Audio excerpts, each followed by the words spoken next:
The phone buzzed on the kitchen counter, its screen glowing in the dim light like a beacon of secrets. I froze mid-step, coffee mug halfway to my lips, as the notification flashed. New message from unknown. My stomach twisted, a cold knot tightening.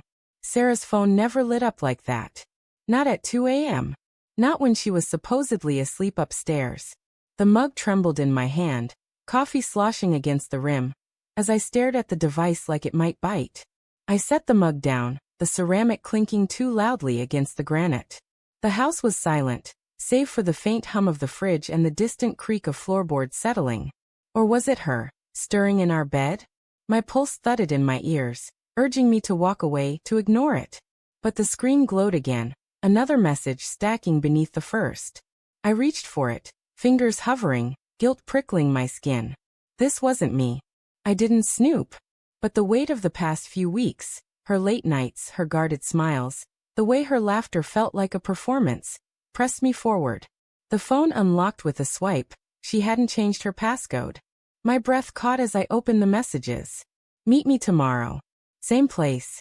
Can't stop thinking about you. The words burned into my retinas, each syllable a shard of glass. Below it another.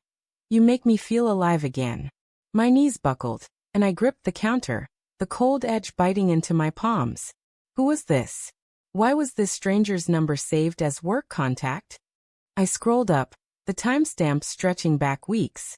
Cryptic texts, vague plans, and then buried in the thread a photo. Her laughing, her hair catching the sunlight in a park I didn't recognize. A man's arm draped around her, his face cropped out. My chest tightened, a scream clawing at my throat, but I swallowed it. I had to know. I had to understand. The next morning, Sarah moved through the kitchen like a ghost, her movements practiced but distant. She poured cereal for the kids, her smile a fragile mask. You're up early, she said, her voice light but strained, like a string stretched too tight. Couldn't sleep, I muttered, watching her over the rim of my coffee mug. The kids babbled, oblivious, their spoons clinking against bowls. I wanted to confront her, to demand answers, but the words stuck. What if I was wrong? What if this was nothing, a misunderstanding, a cruel coincidence? My mind churned, replaying every late-night work call. Every time she turned her phone face down. You okay, Tom? She asked, her hazel eyes flicking to mine. They were soft, searching, but there was something else there. Guilt? Fear? I couldn't tell. Fine. I lied, my voice rough. Just tired. She nodded, turning back to the kids, but her hands trembled as she poured orange juice. I noticed it, the smallest crack in her facade. My heart pounded, torn between love and rage. I wanted to grab her, shake her, beg her to tell me it wasn't true. Instead, I sipped my coffee, the bitterness mirroring the churn in my gut. That afternoon, I followed her. It felt wrong, like I was betraying her by doubting her, but the texts were a splinter in my mind, festering. She'd said she was meeting a client downtown, but her car turned toward the riverfront, not the office district. I kept my distance, my sedan blending into the lunch hour traffic, my hands sweaty on the wheel. The city blurred past, neon signs, honking horns, the sour tang of exhaust in the air. She parked near a small cafe, its windows fogged with condensation. I pulled into a lot across the street, my heart hammering as she stepped out, her coat flapping in the autumn wind. She looked beautiful, radiant even, and it gutted me. Then he appeared, a man in a gray jacket, tall, with dark hair and a smile that made my fists clench. They embraced, her head tilting up to meet his lips in a kiss that lasted too long. My vision tunneled, the world narrowing to that single, shattering moment. I wanted to storm over, to scream, to demand why. But I stayed frozen, my breath fogging the windshield. My phone buzzed in my pocket, her name on the screen. Running late, client meeting dragged. Home by 6. The lie stung worse than the kiss. I watched them disappear into the cafe, her hand in his, and something inside me broke. That night I waited. The kids were asleep, the house suffocatingly quiet. Sarah sat on the couch, scrolling through her phone, her face bathed in its blue glow. I stood in the doorway, my shadow stretching across the rug. We need to talk, I said, my voice low, trembling with the weight of what I'd seen. Her eyes flicked up. wide for a split second before narrowing. About what? She asked, too casual, her fingers tightening around the phone. I saw you today. The words spilled out, sharp and raw. With him. At the cafe. Her face drained of color, her lips parting, but no sound came. The silence was deafening, heavier than any argument we'd ever had. Tom, she started, but I cut her off. Who is he? My voice cracked, anger and heartbreak warring in my chest. How long, Sarah?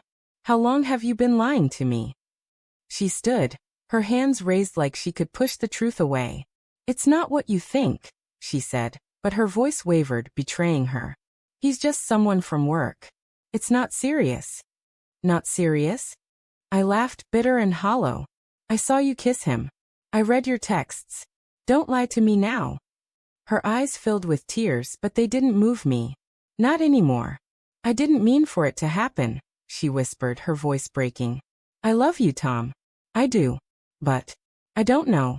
I felt trapped, like I was losing myself. He made me feel seen.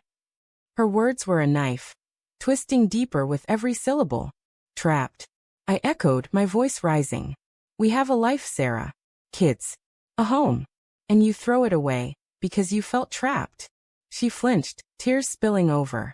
I didn't throw it away. I made a mistake. I'm sorry. Sorry doesn't fix this. I said, my voice cold now, though my heart was screaming. I wanted to hold her, to erase the last 24 hours, but the image of her with him was seared into my mind. I trusted you. I gave you everything. She reached for me, but I stepped back, the distance between us a chasm. Tom, please, she begged. We can fix this. I'll end it. I swear. I stared at her. The woman I'd loved for a decade, now a stranger. My mind flashed to the kids upstairs, to the life we'd built, now crumbling. And then unbidden a memory surfaced, her voice years ago, laughing as we danced in our old apartment, promising forever. The contrast was unbearable. I need time, I said finally, my voice barely audible. I don't know if I can do this. She nodded, tears streaming, but didn't follow as I walked out. The night air was cold, the stars indifferent above. I drove aimlessly, the city lights blurring through my tears. My phone buzzed, another text from her, pleading. I didn't open it. Instead, I pulled over, my hands shaking, and opened her phone again, still in my pocket from last night. One last message from him. I know you're scared, but we can be together. Leave him. The words hit like a final blow, but then I noticed the timestamp. Sent an hour ago, while we were fighting. She hadn't responded. Yet. My heart stuttered, caught between hope and despair. Could she still choose me? Or was this just the beginning of the end?